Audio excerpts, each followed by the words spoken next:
Diese Show wird euch präsentiert von Newton Artworks. And don't forget, like, subscribe and hit the bell. And now, welcome to the show.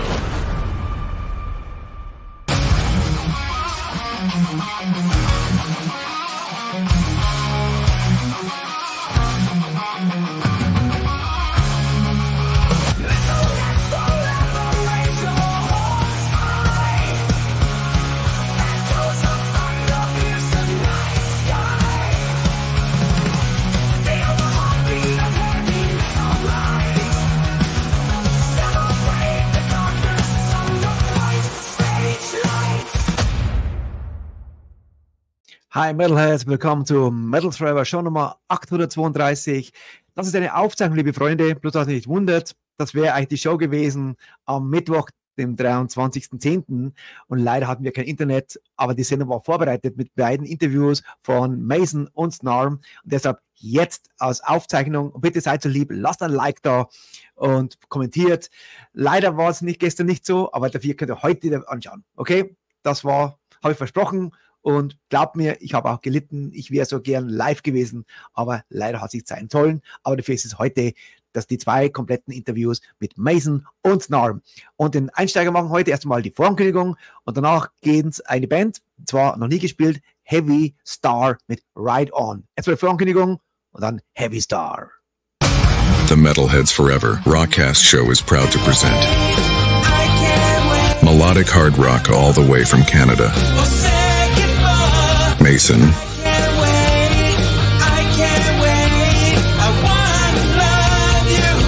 and in the double feature interview, progressive glam rock from India, Snarm. Don't miss this fantastic bands.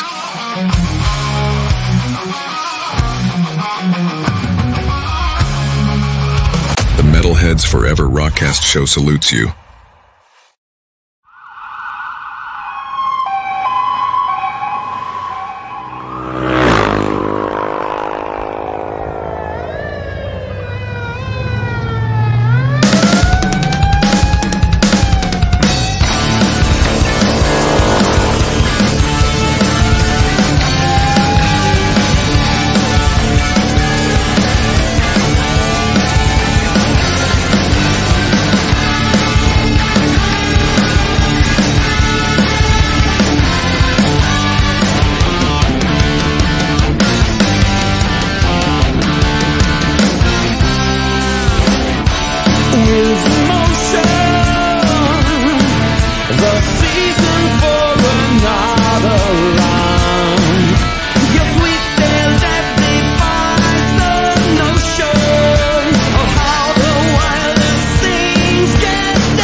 Surrender to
Aus dem Hause Lions Bride Music, jawohl. Und die komplette Show ist heute nur Lions Bride. Beide Bands heute, Mason und Snarm, sind von Lions Bride.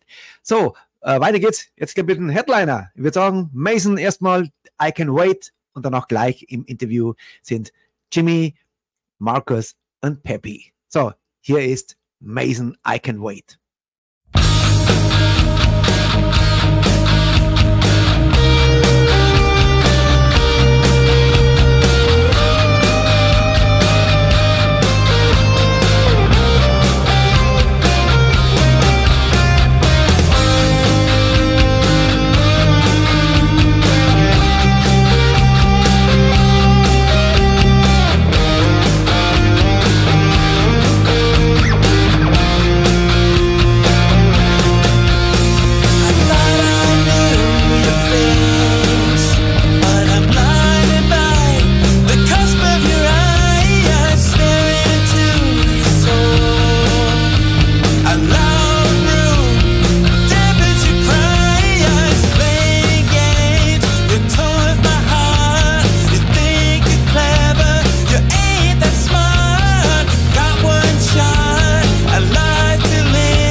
And I can't wait to bring in my guest, international guest from Canada, Marcus Mason, USA, Jimmy Gatone, Germany, Peppy.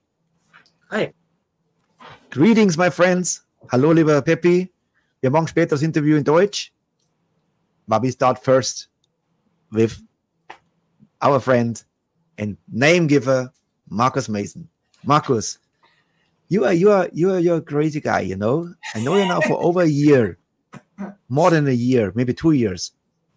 You never told me that you are actually a musician and you're a composer and you're a singer. And then suddenly I got a EPK from you, and I say, what the hell? We have a singer here. It's a new identity. It's a new identity, a secret identity. Yeah, it's unbelievable, you know. And then there's a record deal. There is an album coming out. We talk about this album today. But first, we start with you, Marcus. My show is always the same. I want to know who is the metalhead. Are you a metalhead or are you a rockhead? Because for me, the rockheads are more the softer version and the metalheads are more the harder version. Where are you, Marcus? You know what? I think over my life, I've changed and transitioned into more the rock role. You know, growing up, I got into all the music my father listened to, you know, the AC/DCs, the Iron Maidens, the Black Sabbaths. Still love those bands. I've seen them all live. I appreciate them. I love them. I think over the years, I've gone a little bit more softer and poppier in my direction, more lighter in my approach and more focused in chorus-oriented type of songs. So I'm everything. But I would say today I've been, in the last maybe decade, I've been more of an AOR kind of guy. That's for sure. Yeah. You know, after to check out all your songs from the album, fantastic album, there is even a little bit air supply, a little bit poppy touch in your voice. You agree with this? Absolutely. You know, when I always felt like bands like Air Supply, you know, the Outfield, Cutting Crew, those type of bands, I've always loved them because they always have very memorable choruses, like I said before, and they always have popular elements, especially with the keyboards. But in this band, you know, with Peppy and other guests we have on it, there's always that hard edge with those really nice guitar solos and kind of intertwined rhythms over it too. So I think it's a little bit, you get the pop elements, but we still get a heavier side to the band that the heavy metal and hard rock guys will really appreciate too. So it kind of blends all those styles together. I was not surprised when you named you or you showed who is involved in the band, Mason, that Jimmy is involved. So of course it's amazing, and I am blessed to have him also with two numbers on my album. What an amazing drummer. But we talk later about this. Marcus, what was AC/DC actually then you because in Canada, how was the like the 80s in Canada? Because in Canada we have that not so many famous ones like Anvil, okay. Like for heavy metal specifically, or just all types of rock? Like what your influence actually? You know what? As I said, like my dad's influences were a big influence on me. I grew up in the late 90s, early 2000s. So at that time in Canadian rock, you had the alternative bands coming through. You had the grunge, post-grunge bands. So you had bands like in my era that was like Nickelback, and you had, the punk rock bands like Blink-182 and so on and so forth. But Canada always had a small rock scene that a lot of the bands didn't break in the United States. So you had a lot of bands that a lot of people maybe never heard of that had a lot of kind of, what do you call it, popularity just in Canada itself. So I grew up in an interesting time where the style of music I was kind of not as popular for a lot of people. But as I said, I kind of stuck to what I loved. And, those alternative influences are heard in this album as well. One of my favorite songs on there is It's Okay to Cry. I think that's one of the more alternative songs we have on the album too. Yes, but all these things, that's also strong. I chose two more songs because we featured three videos, but there are two songs. We talk later about this. But all right, so it's kind of full circle for me because growing up in this style of music, I played guitar for a long time, and I could never really create a band of people I knew and stuff because they weren't into the same music I was. You know, they were even the emo pop punk rock music I didn't like, and I was into the more lighter stuff and the heavy metal stuff. There wasn't many people into it, With that as well, because my love for this music and began involved in many projects, I started meeting great people like Jimmy and Peppy that love this type of music and fit within this project to take it to the next direction. So I think that's why it's kind of the time for me to kind of divulge into this now as the opportunity's there, right? So What I like is the edge. Peppy brings the 80 rock sound with those great solos, you know, and right. Definitely my thing. I forgot that you are actually a little bit younger than Jimmy and I, you know. So you are in the 90s. Was not for me.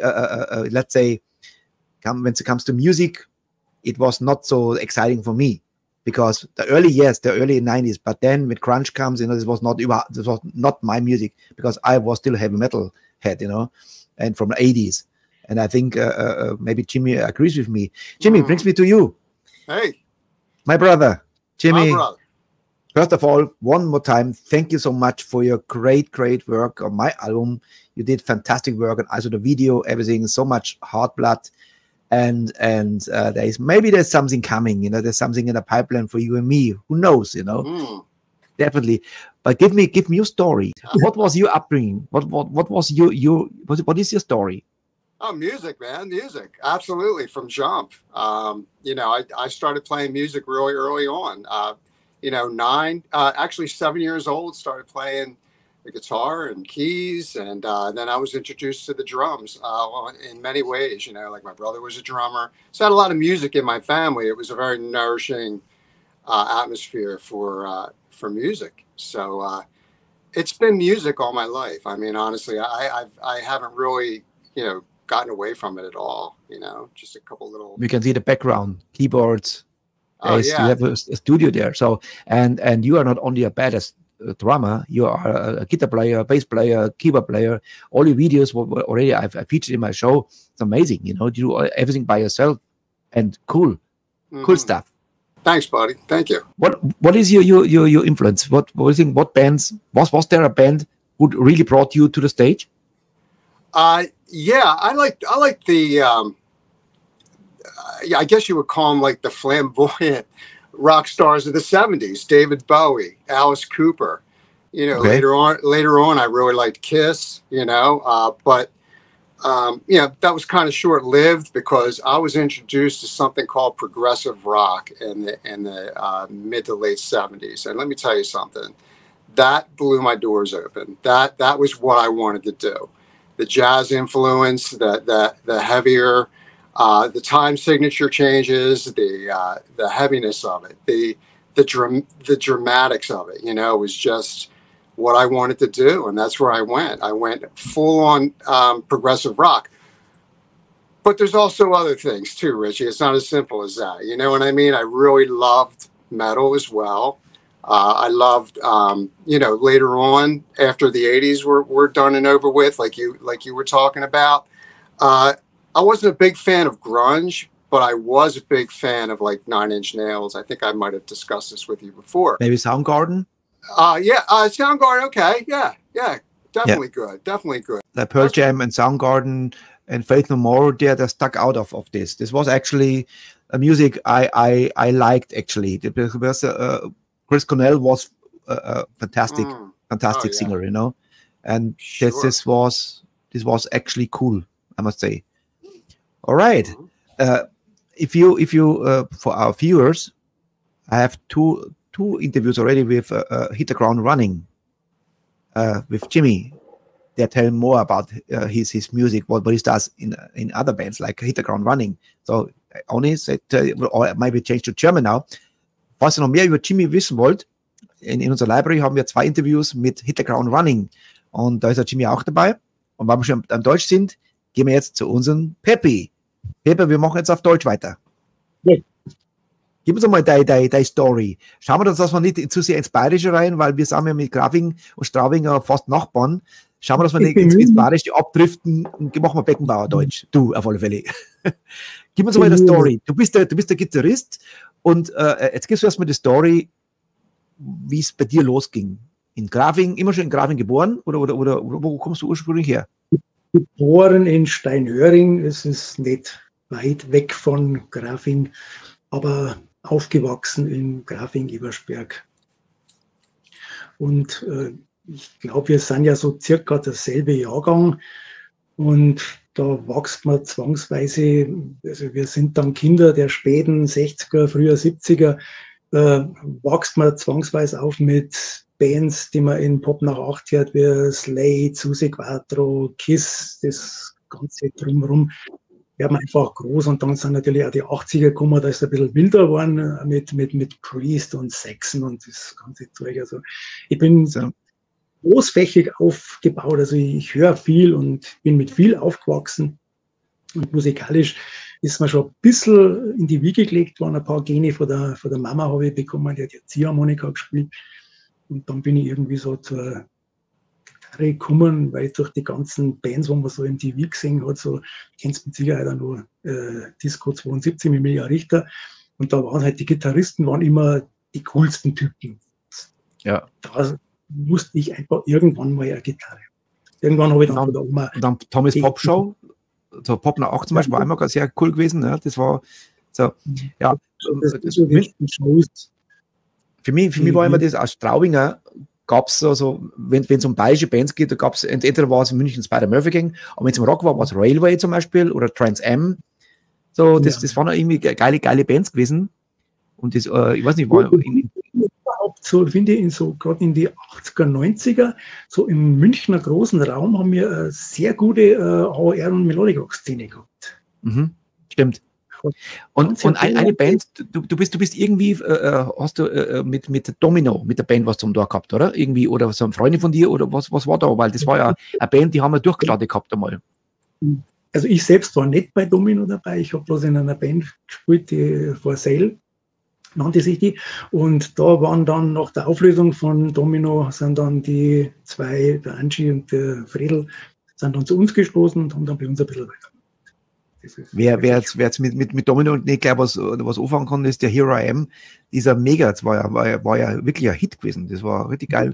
Mit der Nike-Werbung oder irgendwas so war das irgendwie so, haben sie das Push gehabt, oder? Renault-Werbung. Was? Renault-Werbung. Renault, ja, Renault war es gewesen. Ja, aber auf alle Fälle war das der Wahnsinn. Das war, und auch gut gesungen. Voll durchgestartet, ja, das war ein Riesenhit damals. Ja, und Wahnsinn. Genauso bergab gegangen ist er dann wieder schnell, komischerweise. Sehr, sehr geil.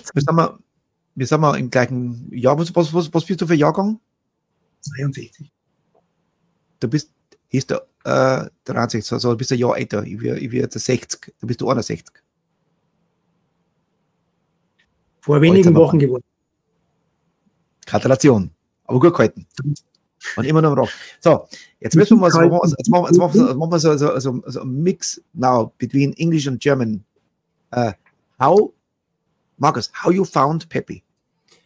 You know what? I've been friends with Peppy for a while, and Peppy is a big rock collector like me, and we began our conversations surrounding some of the releases I was doing. I did an artist for George Hills a long time ago, and we started our conversation and friendship, and been friends ever since. And when we were chatting one time about losing people in our lives and stuff like that, Peppy put a post about his mom. I did a post my mom a while back. We kept talking, and I was telling him about, hey, I'm working on this track called All That Remains, which I dedicate to my mom.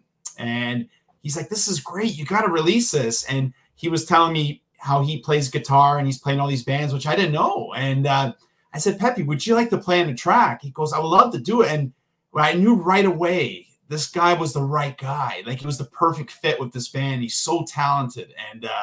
And we kept that conversation, friendship ever since. It's like a brotherhood. And, I talk with Peppy and Jimmy every day, and it's truly a unison machine moving forward. And I think we all have different backgrounds and different things in our lives that influence us in our music. But in the end, the sound that we create is truly amazing. And Peppy's one of those pieces that adds to it. When I say, Peppy, you got a solo? And I got this idea, and it's like amazing every single time. Like, Peppy, this is awesome. So he's perfect fit with this project. And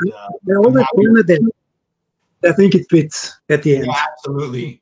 Yeah. And I think for everyone here in this project, I think they're so talented, and all these guys deserve something big for them. And I'm a humble guy. I think Jimmy, Peppy, and Peter are so talented. They deserve way more. And as I said, this is just the start of the project. And people are paying attention to it as well, and this truly shows. So you say project. This will be never a live show, right? This is a studio project. Yeah, you never know if the right opportunity comes our way. You never know. As I said, I always just like Triumph. Never say never. So as I said, you never know if right. Yep. You never know. Exactly. That's what I said 4 years ago. I'm retired. That's it. End of story. Career end. Here we go. 4 years later, album comes out, video comes out. This is to let the people know, this is pre-recorded on the 21st of September. So, and we are on air on the 23rd of October, right? So, because Jimmy is then on tour in a vacation in Europe, in Germany, Switzerland, Austria. Very, very cool. Oh, yeah. So, we just heard the first track. The first track we just heard was I Can't Wait. And this is like an earworm. Last time I listened to this track and then I was singing myself, I can't wait, I can't wait. This is like this, it's not leaving you. This is in the ear. So this is also the name of the album. Tell me a little bit about I Can't Wait. What is the backstory? You know, a lot of these songs are inspired in different places. Some stories are loosely inspired about my life. Some stories are inspired from different people. I Can't Wait talks about, you know, when you fall in love with somebody, but that person is in a relationship with somebody else.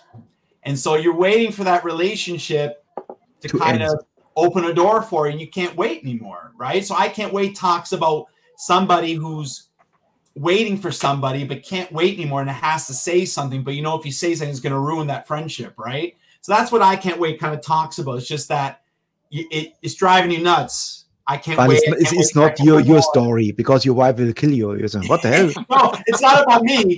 But as I said, it talks about a love story about somebody is just, you know, they want to say something. They want to engage them, but they know it's going to screw it up. But they have to know. They have to know, and that's why I can't wait. I can't wait 1 second more. That's where the lyrics come from. And yeah, like you said, it's an earworm how it kind of came through. So yeah, it's a cool story. I think. It's looking at like an outsider on the relationship and kind of seeing how someone wants a little bit more, but somebody doesn't realize that. So kind of two sides to the story too. So cool. Yeah. You know, today I listened to all the tracks, and then I said, okay, we have only 3 videos. That's mean I need 2 more. And then I said, what song jump on me? What do you think? What song jump on me? What guess? Turn Me Around. Oh, you know this. That's exactly. I love this. This is a great track. And you would say this is not a video. This is only an animated cover. Now we listen to the great track, Turn Me Around. Here's Turn Me Around.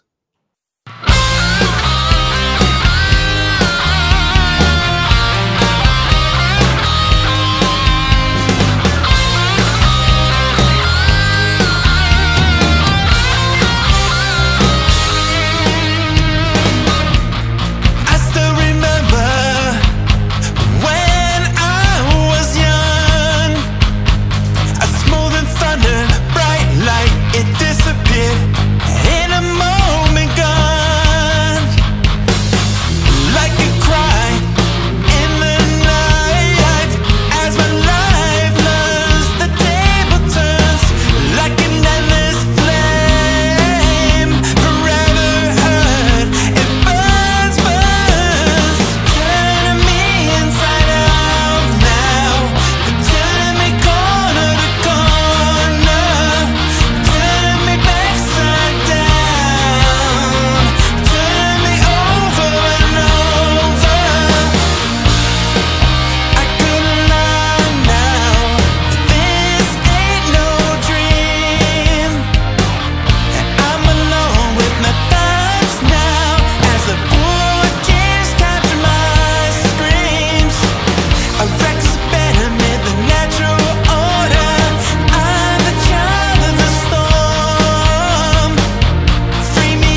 Turn Me Around. So what is the story to this great song? You know, I was watching a TV show. It's called Unsolved Mysteries. And they always talk about, you know, different paranormal things and whatnot. Basically, it was this one story that was talking about, was about these people said that this spaceship was abducting people in this little town in upstate New Jersey somewhere. And one of the lines that one of the witnesses says he was a child and he was abducted in this thing, and he said it turned his life around, turned me around, turned me inside out. And I went, whoa, that's a cool line. So I started writing all these lyrics down, and basically it talks about that story in the lyrics, because he talks about seeing me and this girl and not seeing each other till like 20 years later. But I thought it'd be a really cool like love story between two people that met each other in weird circumstances, you know, kind of story. So it kind of inspired that. So I started writing all these lyrics down: turn me around, turn me inside around, turn me up and down, you know, and that kind of formed the nucleus for that song. So I was really happy how that one turned out. It's really catchy, that one. And like I said, the guitars, how it was all put together, really just adds a lot of energy to it too. So how you compose the song? You compose the song, you record it in your studio, Marcus, and then you send the demo like a fake drum. Yeah, that's exactly what I do. I use a drum machine, or I use a pre-recorded drum beat that I have, and I adjust the tempo and what I need to record, and then I put together the vocals. I clean those up. I add my my guitars on it, bass. I put something together, and I send to the guys. I say, hey, what do you think? And most of the time, like, yeah, let's do this. This is great. And we put that together. You know, for this album, we really picked the best 10 tracks on this album that I think really represent the band. And we do have an extra bonus track now that's been added onto the release just late. But you know, we had other tracks on it that, you know, we didn't think they were as good. And we wanted to put the best tracks that represent the band, that have a wide variety of sounds. And I said, Turn Me Around is one of those tracks that I think the audience is going to love, and you love as well. So that fits that mentality of us too. We want to definitely one of the strong parts. You know, I know, because I just recorded the album. You never know, and sometimes you think this is the strong song. The audience, they approve something different.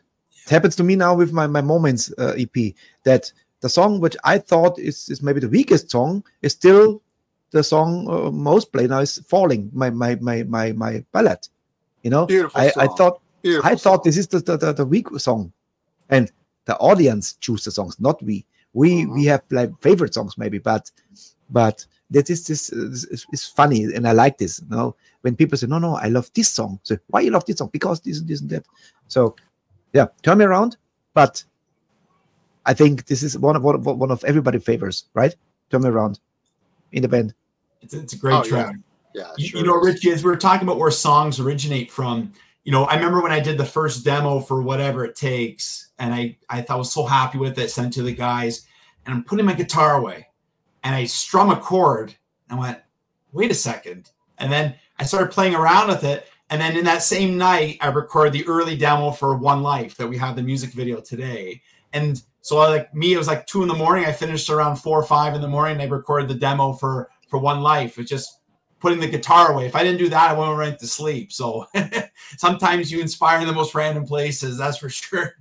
I think we are similar, because if you do something where heart is in it, you know, something you are proud of, and your mind, especially in my case, sometimes when I'm between sleeping and not sleeping, you know, so between, there's my brain is racing, so it's like or just before I wake up, maybe it's not really woke up, but I got all the ideas, and then I jump out of bed. Oh, I sang it on my phone. So now I know what I do with the song. Sometimes, you know, you until the last day you have no idea what to do with the song. You know where it goes. You know, you have it. You feel it, and then suddenly this is one moment. Suddenly you got inspiration, and this is magic. Then, of course, when the record is done, and it's a video even, you know, and people see it for the first time, and you get then the reaction of the people. This is still, after 44 years recording, like I do, so 1980, it's still amazing for me when people tell me, "Oh, I love this track, and this all beautiful," you know. And this is now our bread and butter now, because we don't make money with this anymore. So it's the appreciation. It's now cool. All right, you know what we do now? Another video from you. It's a great song, My Desire. First watch the video, then talk about it. Okay? Rock on. Ladies and gentlemen, here's My Desire.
My Desire. So another story. Maybe Jimmy knows also the story, or is this everything Marcus' part? Marcus is probably more fitted to talk about this, but I do understand the story, but I think he could put it into words better.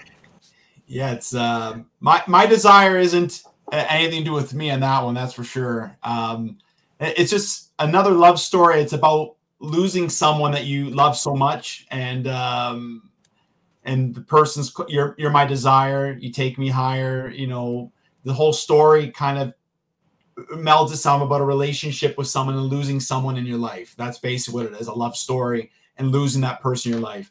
And in the music video, you see kind of the B-roll we use to kind of build around. It centers around the ambulance scene, someone in an ambulance, and at that last moment, as you saw, it shows around like you think the girl, you're gonna lose her, and at the last minute, at the end, she's alive, right? So kind of plays like a happy end. Story, fits into the story, adds that element of surprise to it. So yes, that's what My Desire is really about. It's about loving someone and losing someone in your life, or almost losing someone in your life, your desire in your life. So what I forgot to ask you on the I Can Wait, you are you have a great car, so proud owner of a great car. Yeah. And you're what do you do? You have like the card, which is the very old fashioned. This is the 80s style, because now you have GPS, but with the map. Yeah, with the map. What is the story with the map? Oh, I wanted to show a map. You know what I mean? Just like people always show that last scene in Castaway when Tom Hanks's character is looking, he's navigating. You know, I always think of it, when you drive an old car, well, you should have old technology, and using a map is that old navigation, right? Being lost with a map. This was the crossroad, right? Where he don't know where to go. Yes. I went to school for geography. Look, maps, people and places.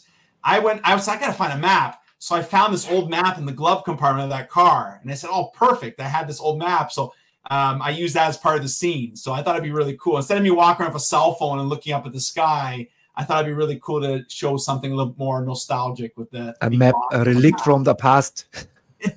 But you know, that car is a cool car. And I'm a big car guy, and I've owned a lot of different cars in my life. And who wouldn't want to have music video with an old Corvette, man? I think that's the coolest thing you can have. So Corvette is badass. Yeah, people call me Prince now because I have a little red Corvette. So people say, they're calling me that now. So yeah, Pimp Mason. Oh, that's now maybe Jimmy spit out the coffee, you know. We should cover Little Red Corvette. Yeah. You know, I'm a tall guy. And I fit in that car just perfect, And that's why it's great about the Corvette. You can take the panels out, right? If I had the roof in, you call it a little hunched Corvette because I'd be like this inside. So because I can take the roof panels out, I fit in it just perfect. A modern keep of the Notre Dame, you know. Yeah. All right, this was My Desire, and I would say the next song is a special song because you chose a cover song, and this is another one I hit on me. Say I love this track. It's Everybody Needs Some Love, which is true. It's a fact. We play first, and then you tell me why you chose this song and how this came together.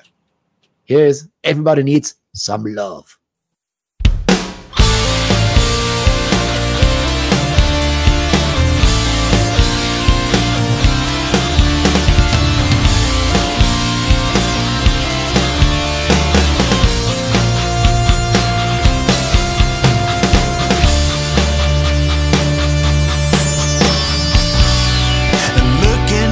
Face again, I wanna know why.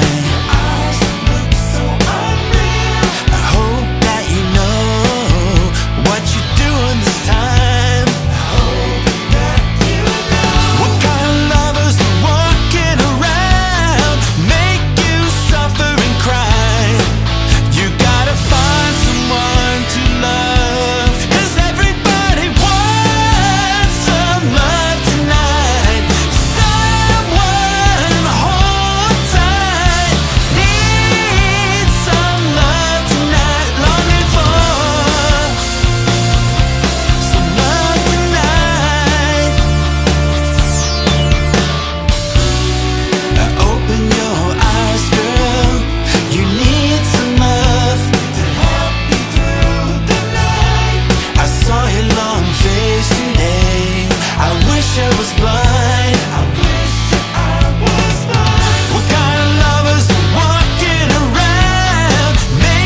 everybody needs some love. That is a truth. And why you chose this song? This is originally from what band? It's from a band called Linman. He's from actually Finland. Me and Pepe know about Linman for a very long time. You know, he was kind of one of those obscure Finnish AOR bands that, you know, it was very hard to find on CD. And a couple of years ago, one of my friends, Andrew McNeese's label, Melodic Rock Classics, re-released it. And I purchased the copy, and I absolutely love that track. I think it's the best track on the album. It's catchy. It has a what do you call it, like an earworm chorus on it. Really awesome. But you know, as time goes on, the production has aged a little bit. And when it came to doing this album, I thought to myself, maybe I'll do a cover of something that maybe people are not really familiar with. And that track came to mind. And I talked to Patrick Lim, and I said, hey, is it all right if I have your blessing to cover this track? He's like, absolutely, do it. I'd love for you to do it.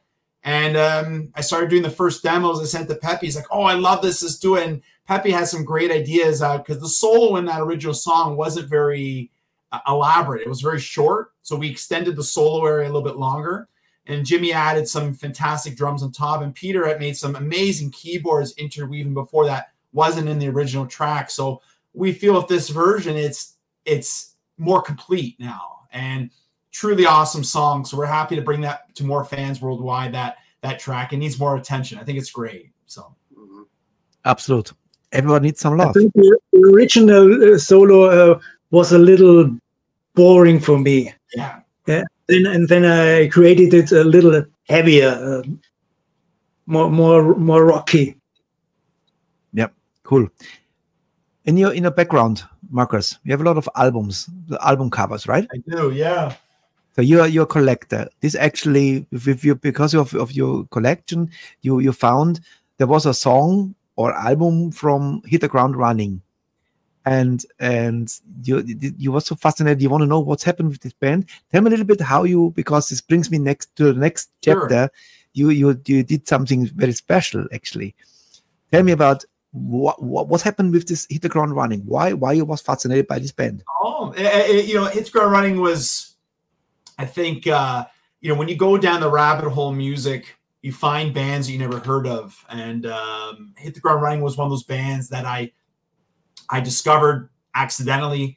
And the mystery around the band really intrigued me. And, when it was going for $1,900 a copy, when it was impossible to find, it was only released in Canada where I live, and I hunted for it for a very long time.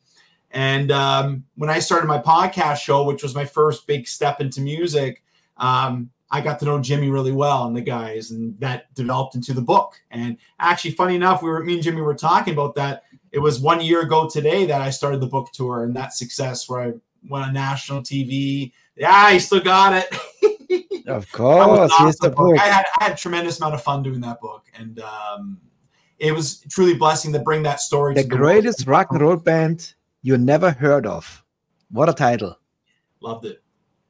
And I loved every moment doing that. That was a lot of fun. Actually, I was so busy with my show here that we had a 4-day no internet. So that was the moment I now have the time to read, and I was fascinated by the details. So many names in it, and what a act, what a research you put in this. And after I finished the book, I had to listen to the sound again.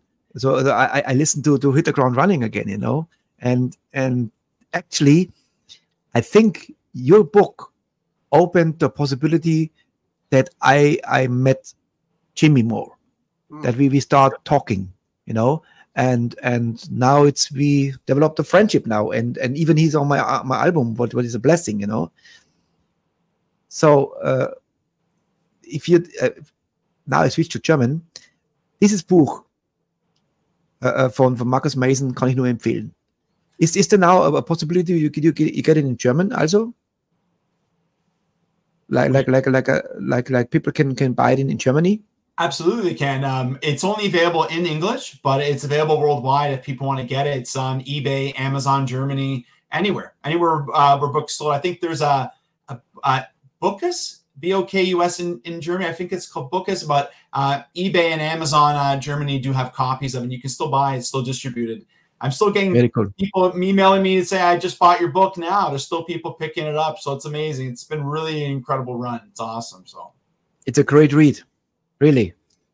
And if you know the author, you know, then I know, because I wrote 4 books. I know how much work is it to work on a book. I did 4 of them, you know, and it's work, but you have that's what I love with you, Marcus. You have so much love in your so much passion. I can feel it, you know.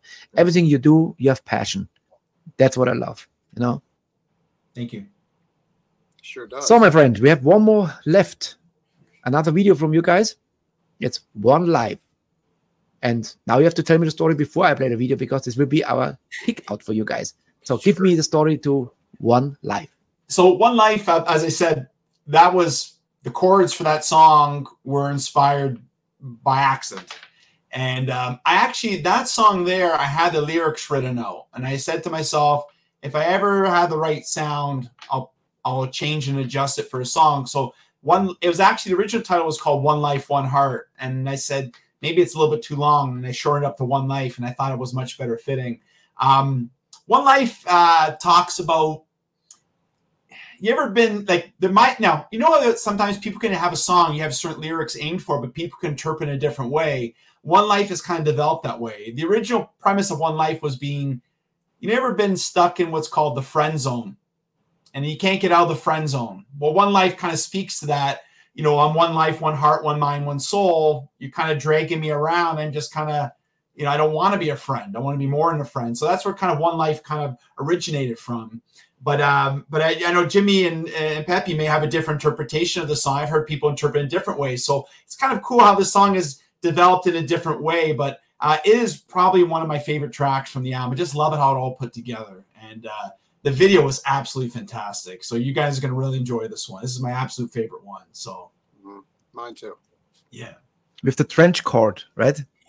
And you see my influence with the outfield and the cutting crew, the trench coat. I shot that indoors, most of those scenes. It was hot. And that trench coat, it was hot wearing that trench coat on, but I did it, stuck it out. But I was sweating. I had to take a lot of drinks in between takes, but it was hot wearing that thing. But you got to have the trench coat. There's nothing more 80s nostalgia than wearing a trench coat live on a stage or live in a video. I think Mr. Trench Coat is for me Peter Falk from Columbo. That is the trench coat. You know? And Richie, I don't know if you noticed in the video, but we're all paying homage to our hometowns as well in that. You have Pepe in Munich. You have Peter in San Francisco with the bridge. You have footage of Philadelphia, where I'm from, my hometown. And you have Marcus all around Toronto. So we thought we would pay homage to our hometowns in this video, and I think it came together really good. That's a great idea. It's a great video, no doubt. The great shots. Great album. Wide shots. Greetings also to Bright, Lion Bright. It's the label, right? Yeah. They're doing a great job promoting the album. Very, very cool. So before I let you go, guys, what is in the pipeline? I know Jimmy, he's always busy with his stuff and also busy with my stuff. I appreciate it. And is there another album in your mind? Will there be more Mason stuff? Yeah, this summer we started working on material, and we're probably almost done. We just got to kind of figure out what tracks we're going to go with. We're going to have some, a couple more guests on the album too. But we're gonna continue pushing along, and I'm really excited about these new tracks as well. As we redevelop our sound and keep pushing forward and constantly always make it better. And the next album I think is going to be really interesting. We've worked on some early tracks. We're really happy with it so far. So that'll be a conversation for 2025, and we're looking forward to going full tilt with that as well. So it looks like same great guys involved in this band, and we're just going to keep pushing forward. So. Yes, never change a winning team. So I Can't Wait was not a one-night love affair. This will be more. There will be. Absolutely. This is cool. Yeah. Pepe, bei dir, gehen wir mal kurz noch auf Deutsch. Bist du auch in Bandprojekten in Deutschland oder in Bayern oder was? Oder bist du eigentlich nur...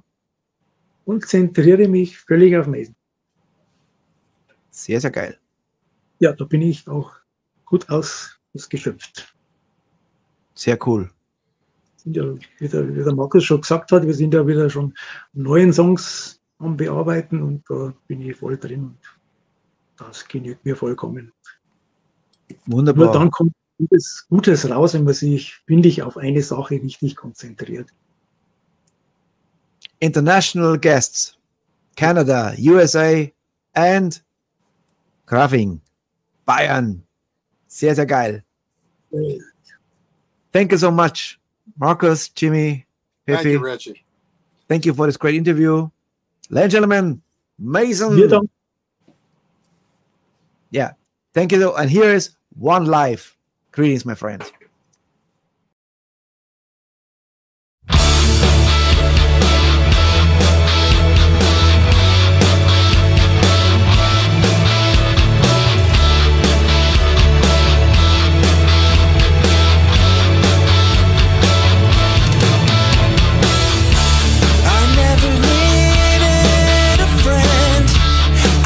Someone to love. I never thought it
This is Metalheads Forever.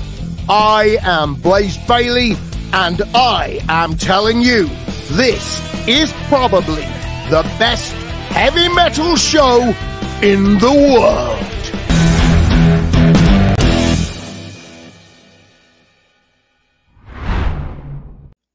Und willkommen zum zweiten Teil der Sendung und erst mal den geilen Song von Snarm, Someday, Somewhere. Und dann auch gleich live im Interview sind Snarm.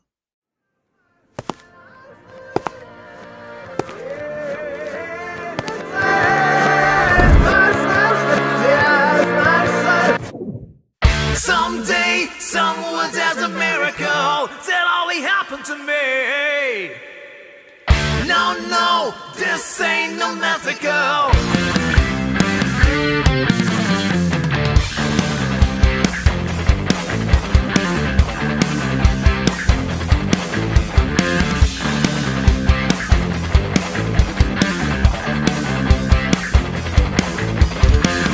It's like a dance with time, whispers and memories deeply down.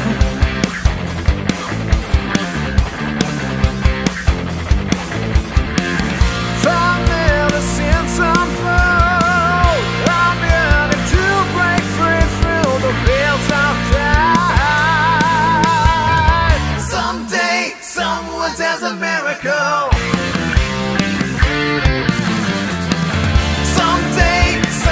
There's a miracle that only happened to me. Don't you think there was something that happened to me? Chasing answers, I'm wandering all through space and time. How do you love? Show me the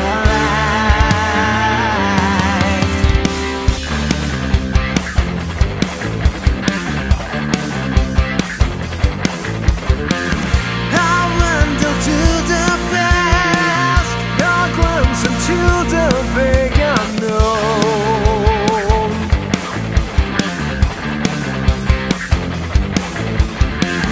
Unveiling secrets, a story to unfold the show. Someday, someone does a miracle.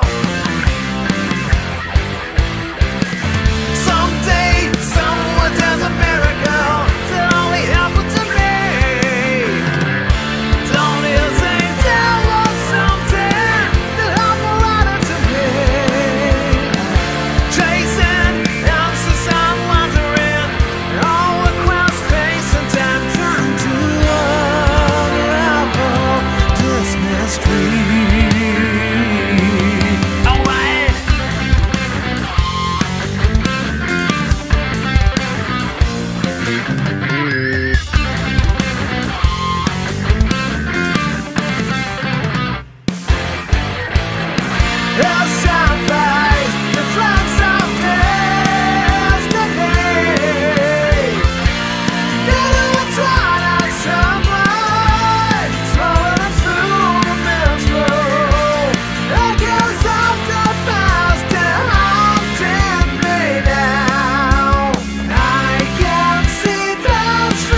And now welcome to the show, all the way from Mumbai, India, Suraj, lead singer par excellence.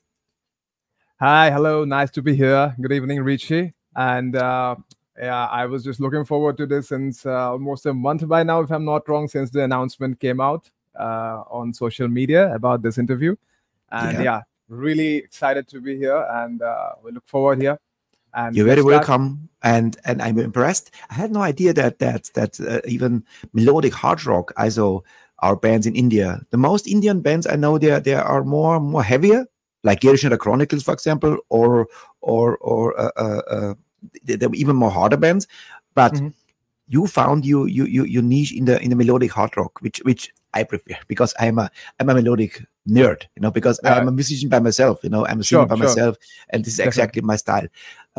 Suraj, you are in Mumbai right now, but you are not from Mumbai, actually. I'm not from Mumbai originally, Yes, so that's, I can hear from your accent. Normally, the Indian, they have this little strange English one. They like I have a dumpling in the mouth, but yours already say, wow, that's what I first realized when I start to talk to you. Give me a story. Are you a music fan from the beginning? Go back 20 years. I no, guess actually, it's a very different story. Okay, I'll just put it short now. So basically, when I was coming up, I was born in the state of Assam, which is in the northeastern part of India. Many people outside the country are not aware of that side. Now, even if you say about Gästen der Chronicles, when you said even they're a neighboring state from us, actually. So it's called Sikkim. Their state is Sikkim. We are from Assam. It's just a bordering state. It's just next adjacent to each other. And so basically, the people from the northeastern part of the country have their separate sort of traditions and culture, which is a little bit different to the rest of the country. So from that perspective, if you see, probably the way we look at things, or probably the way, we pronounce the words, or as for that matter, like if you talk about English in general, maybe the accent comes a little bit from there. And I guess that's why. And regarding me, coming up from childhood, initially, no, music was not even close to me, because of course, I was brought up by listening to the native folk music from my, from my community, from my region. That was the first type of music that I was exposed to. And gradually, as I grew up, I was more into academics and sports rather than music. But as fate would have it, my dad, he just one day he said, like, you should learn an instrument or just play an instrument as such. And he just handed me an acoustic guitar for the first time. I was in the 8th grade back during that point of time. And from that point onwards, like, the interest grew. But even then, it was very subtle. I was just treating it as a sort of a hobby. But, as time went on, the interest developed, and, I kind of, shifted more into rock and roll, hard rock, then metal, then extreme metal, then progressive metal, melodic rock, all sorts of things. So I started out as a guitar player. My vocals actually happened by accident. Yeah, I hear this a lot. Many singers tell me this the same story, because they had no singer, and they suddenly say, okay, why you not sing? So, oh, I have no voice. So yeah, you have a good voice, actually. Was it the same with you? Sort of, because I always pictured myself as a guitar player. I never wanted to be at the front, because I never had the courage to do so. Back when I was in my previous bands as a rhythm guitar player or a second guitar player, I was more into backing vocals a bit, but I never considered myself a singer. Then suddenly a band happened to, look for a singer at that point. And by that time, actually, I was like 3 years down the line without playing the guitar. So there was a gap in between when I kind of went on to do jobs and stuff. So music was not something which I was doing at that point. And since I was not practicing the guitar, so I thought, like, okay, if these guys are looking for a singer, so just let's give it a shot. Like, who knows? And that happened by accident. And the first gig that we did, that was the very moment I realized that, like, I actually can gather an audience and, like, interact. And actually, so you remember your very first time you went on stage in front of a people? As a singer, yeah, I did. This is a nightmare, no? This is like adrenaline shuts in, and you are so super nervous. You have to you have to pee every 2 minutes, because was it like this? Because I remember 44 years ago, when I the very first time, my very first show as a singer, and I freaked out, you know, so like my whole body, I look at the crowd, oh my God, 250 people, oh my God, my hometown. Oh yeah, you know, yeah, of course. Same? Yeah. That's the whole experience. But the thing is, I don't know, but suddenly there was this little confidence in me that was kind of building up, because none of the other guys in the band, we were a 4-piece act, a groove metal band at that point. None of the other guys were vocalists. I mean to say, there were not a single backing vocalist in the band. So you know, everything was on my shoulders. So I just probably built it up inside my head that, you know, everything that is vocal related has to be done by me. So that sort of you know, internal training kind of happened just like that. I think that's how it came up. And with every passing gig, I mean, things just kind of improved. But the very first time when I, you know, won a best singer, best vocalist award in one of the Battle of the Bands that was happening back then. You did? Wow. Actually, that's quite a number of times we did back in. I mean, our band also, as a band, we won quite a few competitions, and as individually too, me, my guitar player, and my bassist, and all that, we used to win, you know, quite a lot of individual prizes, you know, back in the day.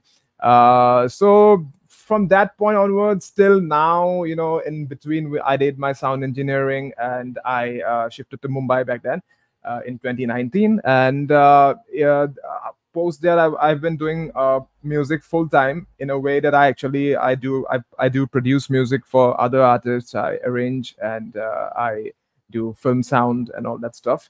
So that's part of my day job in a way. And the rest is my Snarm happened in 2023, and yeah, from that point onwards, this is on. You know, it's funny because when I looked today for the videos, and by I mistaken because there was another singer before, and so I downloaded already the videos, and then so let's see what Lion Bright has also the same videos, and suddenly I say, what the hell is a different singer now? And then I said the years, 24, oh shit, there's a completely different singer. That's why it's a completely different sound from the voice. And so now I understood. So I have to download again the stuff. And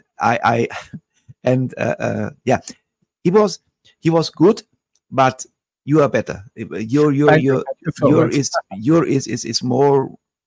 I was a little bit more. Let's say I never be rude to other singers. Oh, now, of course, he was more like more poppy, you know. Yeah, he was poppy. Yeah, but he's a great singer. I mean, funny thing is, like, I happened to talk to him yesterday, actually, for that matter, because I have never talked to him in person. So basically, what happened is, like, yesterday I got a phone call from him. He just wished me, like, you know, I loved your singing and stuff like that, because he is doing his freelance singing jobs and everything. Like, he's a good singer. He's doing his stuff, his own stuff. And the reason why him and the other guys of the band kind of parted ways is because he had his own you know, musical interest to pursue. It was nothing of like a personal difference or any fight like that, nothing of that sort. It was very amicable. And but yeah, so he said, like, you know, the song that you have sung was exactly the direction the band was going at that point.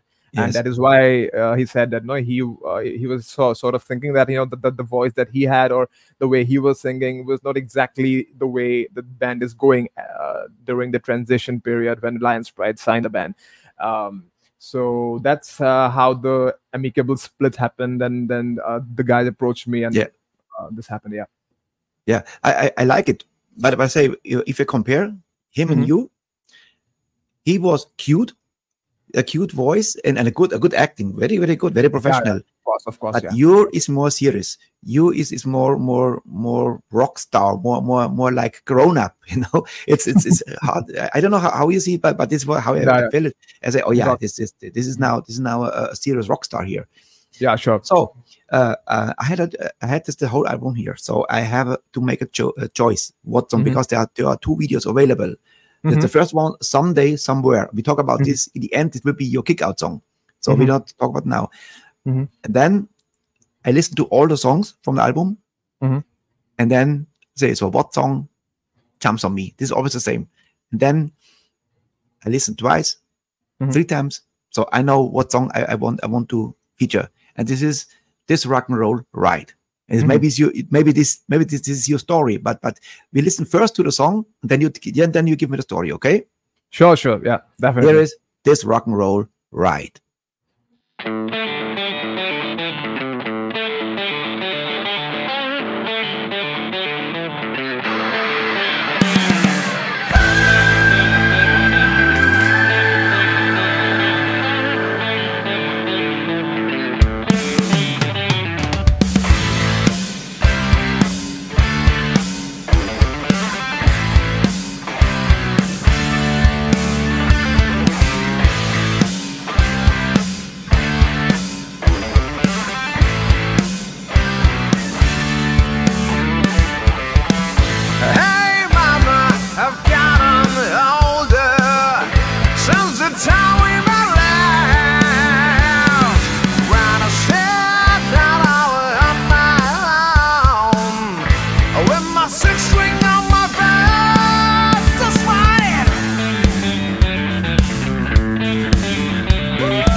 this rock and roll ride. Is it your story, or what is the story behind the song? So yeah, it's not exactly my story to be very precise, but it is relatable to anyone who considers himself or herself as a dreamer, you know, because this rock and roll ride is a story of a boy who had been kind of bullied in his childhood, while he was growing up, during his adolescence, and finally, he just couldn't stand his own family and his friends because he was always looked down upon.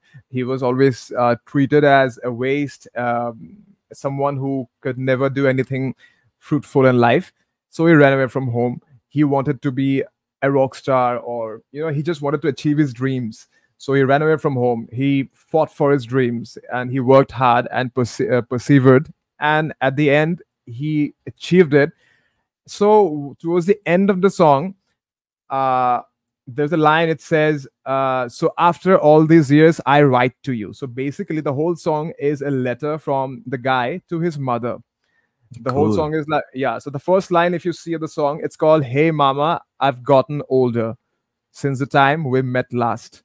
So that's the whole thing. So the letter starts like that, and he mentions and demonstrates the journey where he left home because of the bullies, because of the tormenting behavior of all his friends and family, and he could not bear the insults.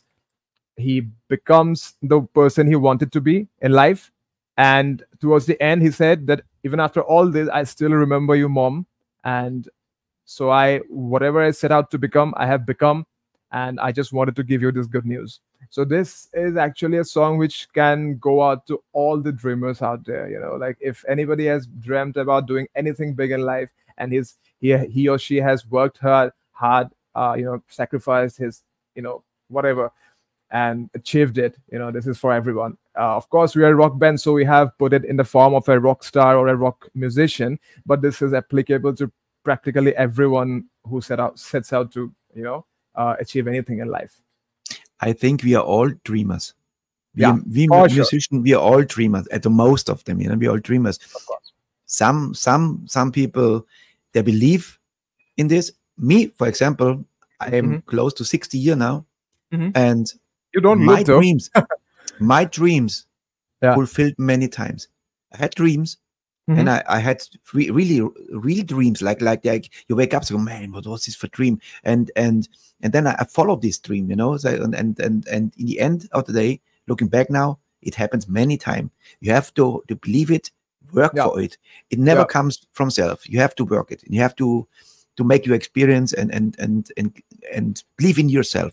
That is, go for it, and don't stop, and don't let the people stop you, because all the people who stop you, they are naysayers, and they will say, you never get it.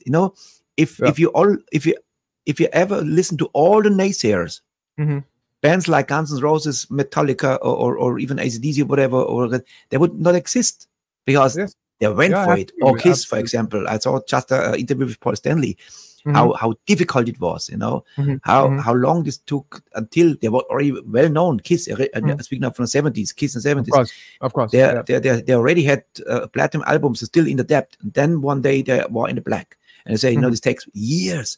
Do you think they're already rich? They say, let's talk about life, but not rich, And this comes later on, You only want to go for it and give everything you have, because the reward. And I love the story, really. Thank you for this. This is, and you see, I had the right choice. This was I choose the right song. That's personally my favorite track from the whole album, if I have to say. Hallelujah. How I know. You see? Thank you so much. Man. Yeah, thank you. Thank you so much. That's beautiful. I think we have a run today. This is good. This is we have today is number 11. It's October 11. Is a pre-record interview. Yeah, and will be broadcasted October 23. The 23rd. Yeah. So let's go to the next song. We play first song. It's a beautiful song. I love this. No rain can wash away. Here we go.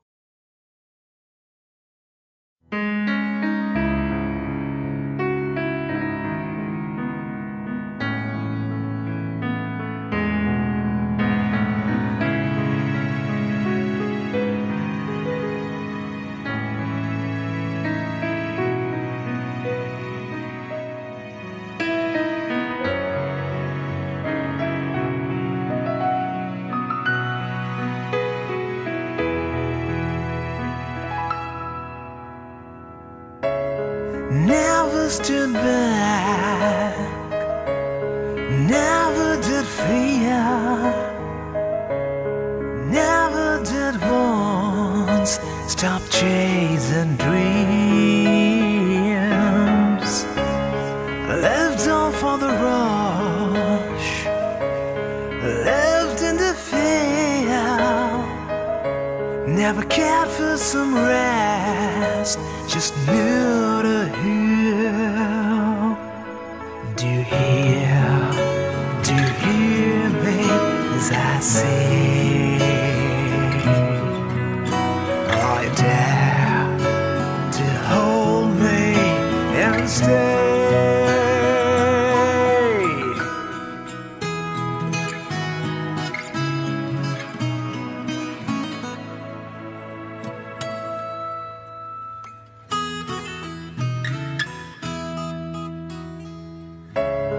Plans of tomorrow are washed away.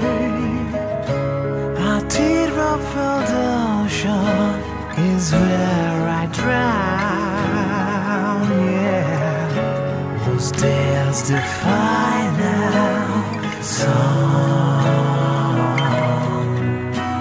you made for the goodbye you made?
No Rain Can Wash Away.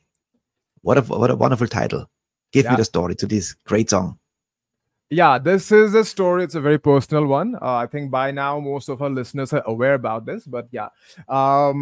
So basically, when I joined the band, the lineup had Shihan, the guitar player of the band, the drummer Arju, which apparently is the wife of our guitar player, and the bass player was a different guy. His name was Mrinal. So right now the bassist is a different guy. Like in the album which has been released, that's a different bass player, and he's a permanent member right now. But prior to this, the previous bass player, he was the permanent member, and then what happened was like out of nowhere, I was almost say 15 days into the band by that point after the record label signing, and this tragedy happened where the bass player Mrinal, the previous bass player, he passed away, as in he committed suicide. God. So it was kind of a, I mean, it's a very shocker. It was a real shocker because first of all, there was no sign of any chronic depressive symptoms or something like that, if you say. But at the same time, it was more like out of the blue. We never expected that, because just one day prior to the incident, he was just telling me over WhatsApp, I'm hitting the studio day after tomorrow to lay down the bass lines for Rain and Thunder. That's the song, one of the songs in the album. That was the first song apparently that was supposed to be recorded, and the next day this news comes, and this shocker of an incident happened, and then we just went. We had no idea what to do. We had no bass player, and forget about the bass player. The guy lost his life. So he was more important than the album right now. So of course, I understand. This is a very difficult situation. So since the incident, for the next 2 months, no development at all with the album, because we were one member short, and we were obviously grieving at that point.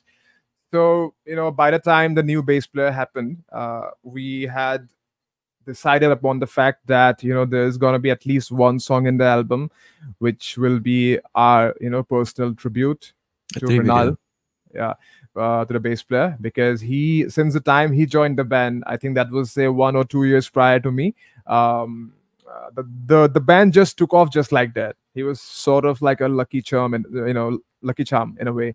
I mean, my guitar player says the same thing time and again, that since Mrinal happened, the band just skyrocketed somewhere, because at the time it was just a small time local band, and then the progress kind of happened quite fast.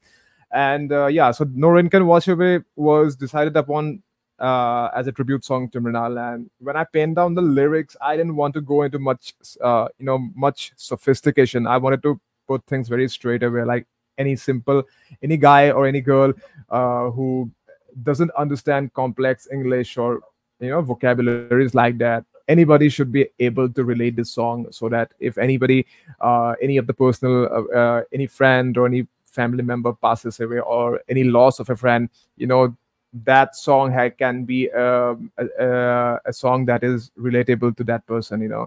It's not just about Mrinal, it's about everyone who has lost a dear one in their lives. So that was the idea about the song. Of course, it's our tribute to Mrinal, but it's something which since now the song is out, so it's everyone's song, I guess. So if anybody has lost a significant other in their lives, the song is for them.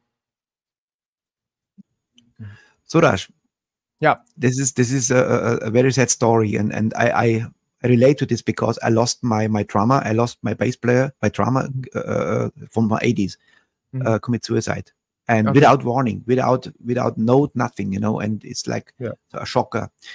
Anyway, but we are here to celebrate. Maybe he's the lucky charm, and we celebrate now this fantastic album. Let me see how it calls, Till the End. And luckily, Lion Bright Records have a nice sampler. And now we listen to all the songs on the album in a short version, and here is the sampler for Till the End.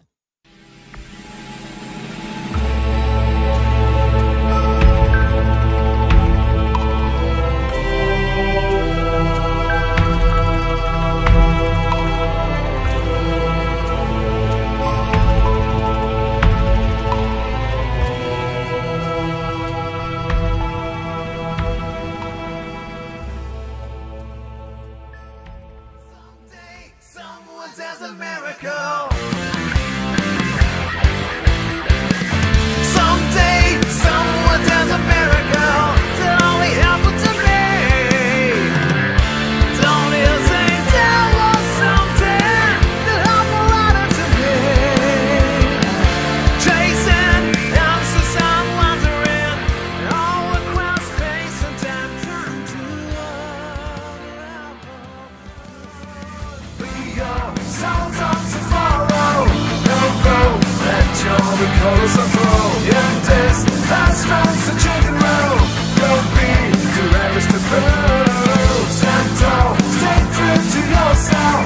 To the you that resides inside. Like the spirit in you, be your greatest guide.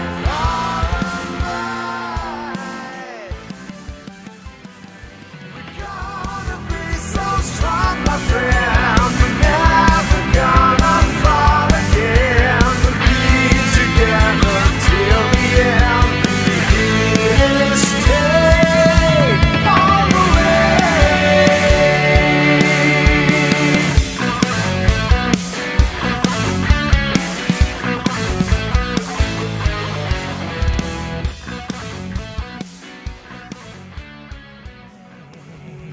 For the goodbye you made. How I say this to you.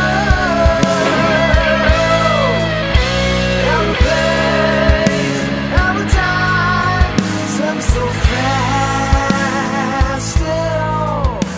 Make us fun, never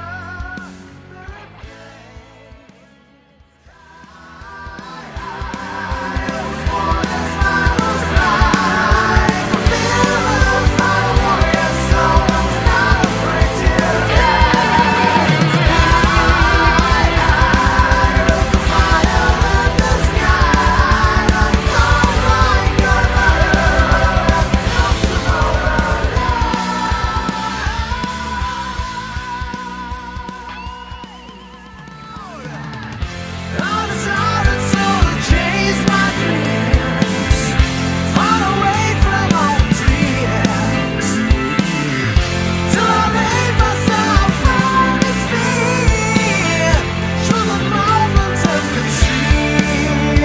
Oh yeah, I felt never before. No, never.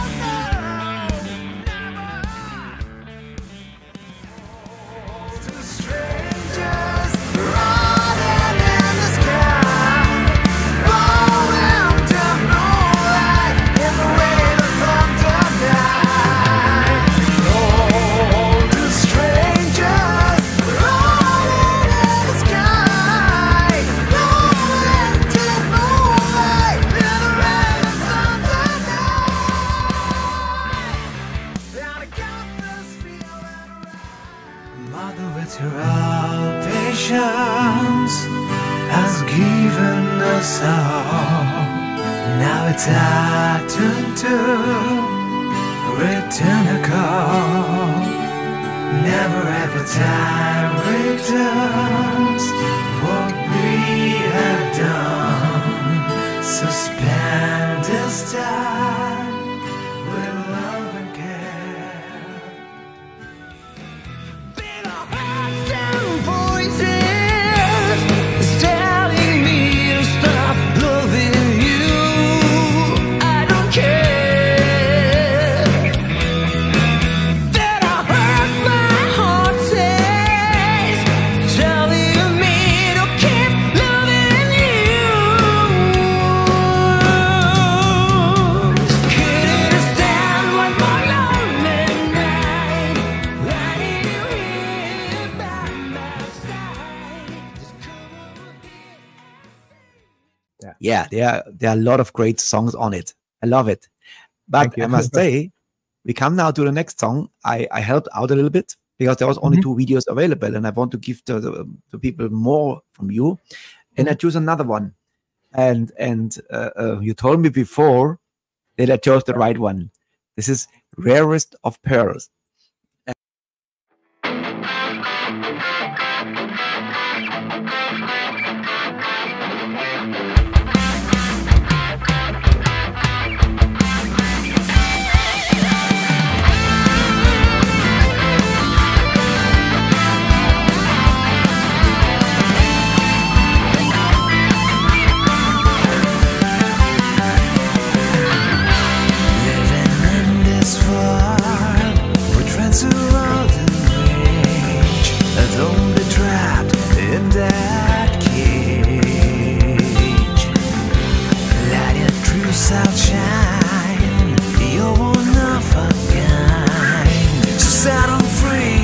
filled with a mind.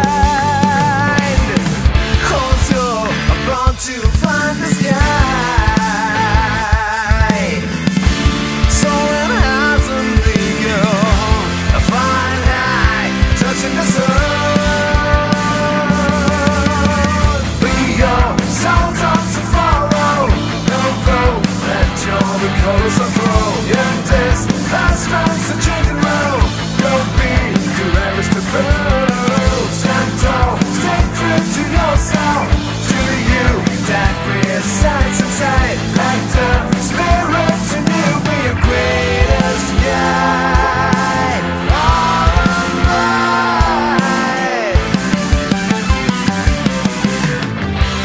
Don't let the whispers drown that device. Write your story, make your own choice.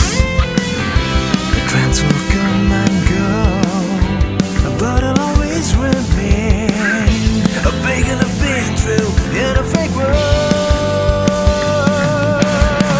Also, I'm born to find the sky. So it hasn't legal. I find high, touching the sun. Be your soul come to follow. No vote, let your colors unfold. Yeah, this fast runs the chicken roll. Don't be too embarrassed to prove. Stand tall, stay true to yourself. To you that resides inside. Let the spirit in you be your greatest guide. Alright, embracing true self. You old and true to see. To feel it in you. When the spirit all set free. So dance to your rhythm. Sing your own song, your own symphony. Be proud of who you really are.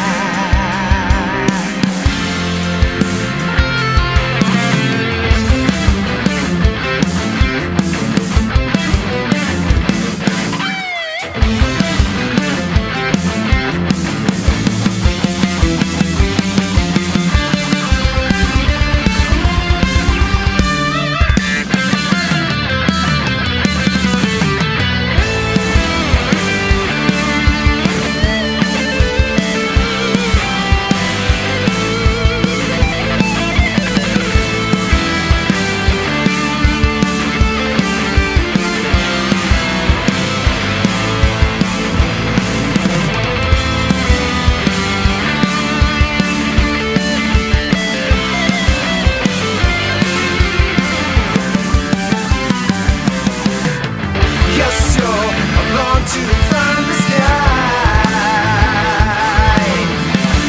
So it hasn't legal. I find high, touching the sun. Be your soul up to follow. No vote, let your colors unfold. In this fast cross the chicken roll. Don't be too embarrassed to prove. Stand tall, stay true to yourself. To you that resides inside. Let the spirit in you be your greatest guide.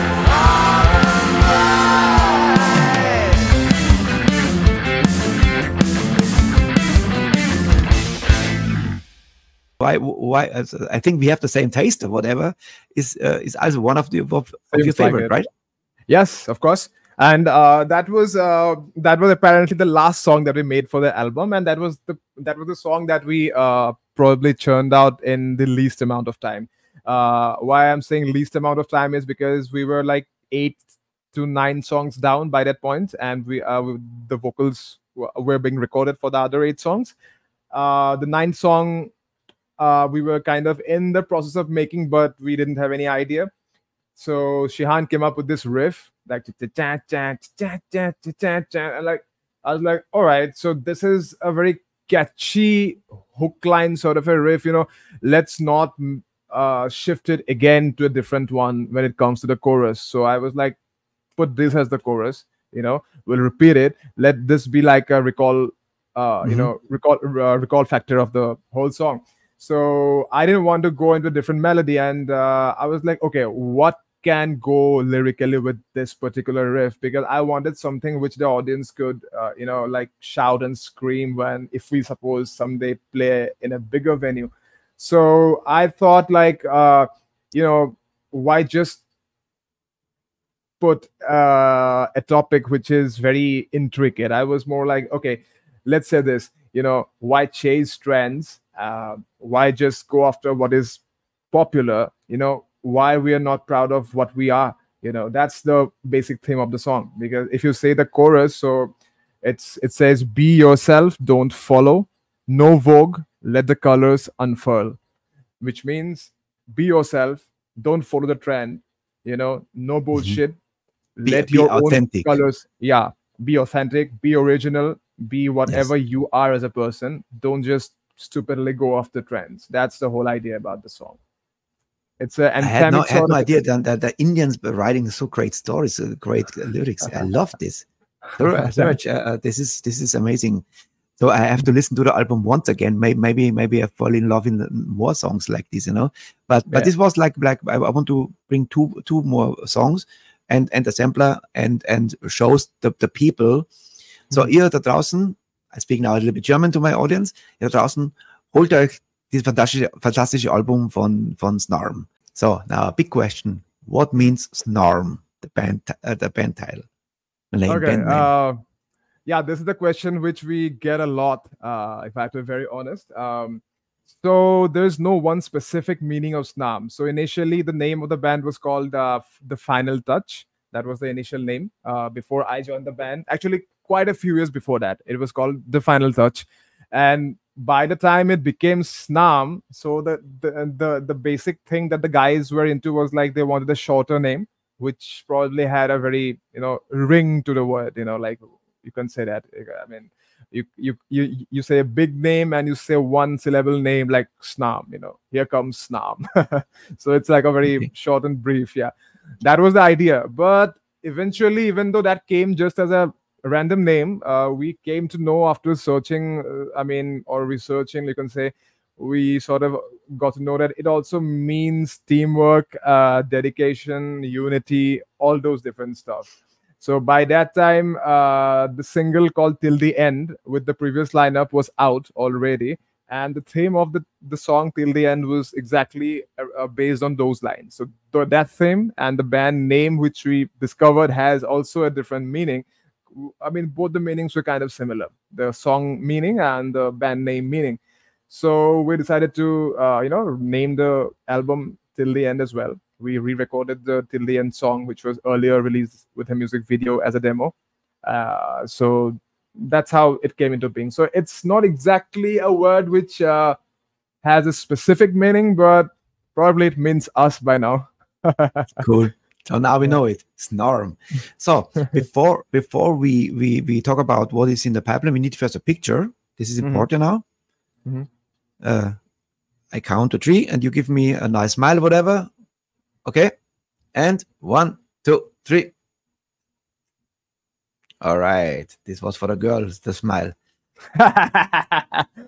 Suraj, before we talk about what's in the pipeline for you and Ben and the last song, which was the first song, is the last song, we have to thank a special guy, a friend of mine, my rock brother, Marcus Mason. Marcus Mason was, he recommended you. Yeah. He sent me a message because he's also my agent for America and for Canada. And he brought you on and he said, Richie, these guys are great. What do you think? And I listened to it. Yeah, I love it. I said, yeah, I can. And then I said, you know what? Why we not do a double feature show with Mason, the band, and Snarm, because they're both Snarm.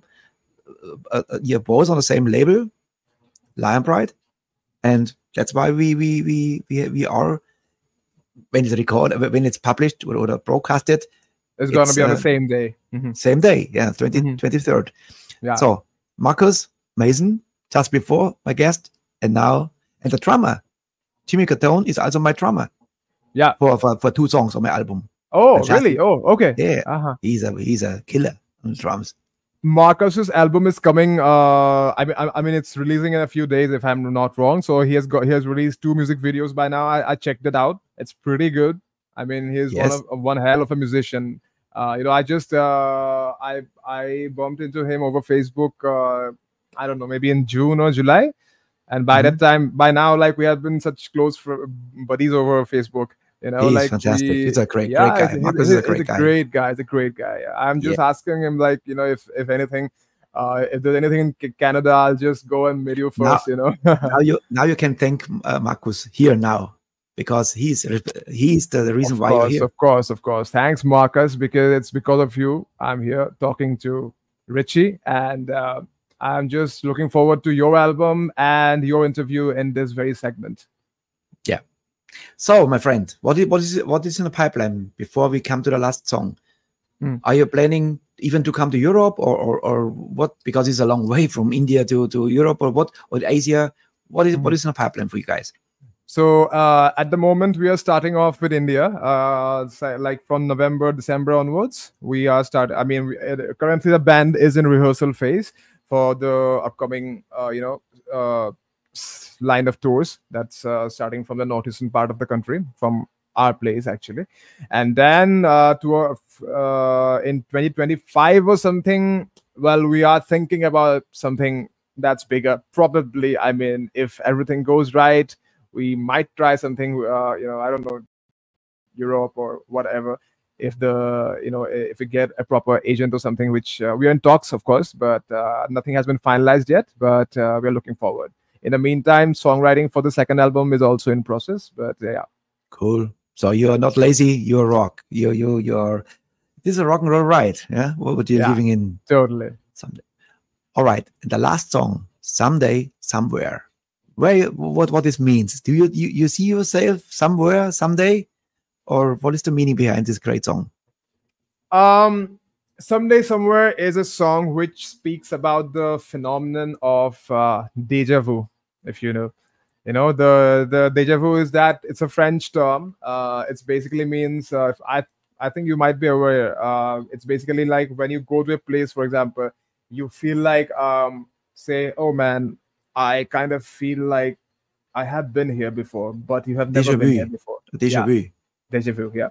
Yeah. So that's Someday Somewhere is basically on that phenomenon where we feel like, where we come to a new place, we have never been there to that place, but we feel like, oh, like I this place seems familiar, this time seems familiar, but I have never visited this place. How come I feel familiar? It's like a dance with time. So even the verses in the song, it says like it's like a dance with time, whispers of memories, like that.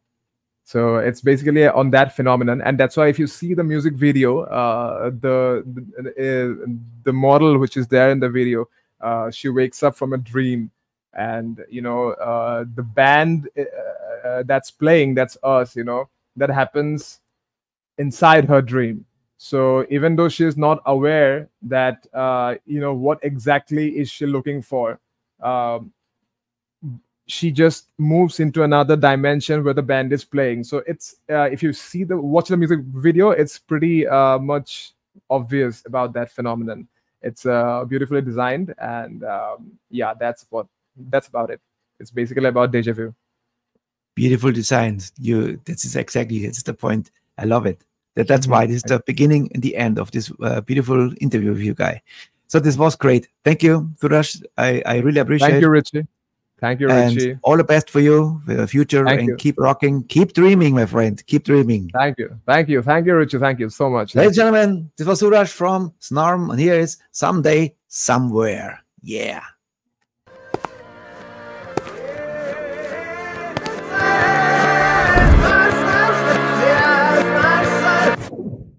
Someday, someone does a miracle that only happened to me. No, this ain't no mythical.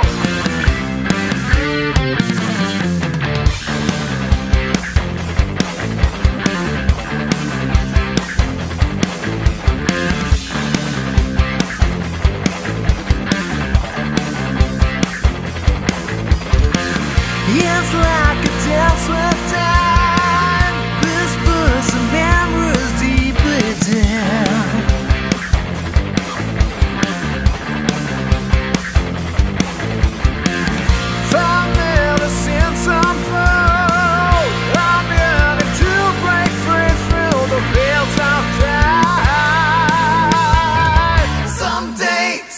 someone does a miracle. Someday someone does a miracle that only happened to me. Don't you think there was something that happened to me? Chasing answers, I'm wondering all through space and time. How do you love? Show me the light.